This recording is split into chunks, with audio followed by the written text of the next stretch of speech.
ഇൻഷോട്ടിൽ പോയി അതിൽ മെറ്റീരിയൽസിൽ ആൾ സെലക്ട് ചെയ്യുക. ഇവിടെ സ്ക്രോൾ ചെയ്ത് താഴേക്ക് വരിക. അപ്പോൾ നമുക്ക് സോഷ്യൽ മീഡിയ സെക്ഷൻ കാണാം.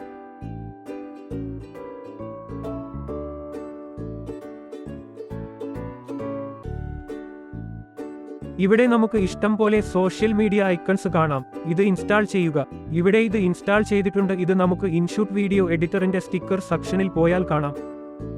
ഇനി നമുക്ക് എഡിറ്റ് സെക്ഷനിലേക്ക് പോകാം. ഇവിടെ ന്യൂ ക്ലിക്ക് ചെയ്യുക. എന്നിട്ട് ബ്ലാങ്ക് പേജ് സെലക്ട് ചെയ്യുക. അല്ലെങ്കിൽ നിങ്ങളുടെ തന്നെ വീഡിയോ എഡിറ്റ് ചെയ്യാൻ സെലക്ട് ചെയ്യുക.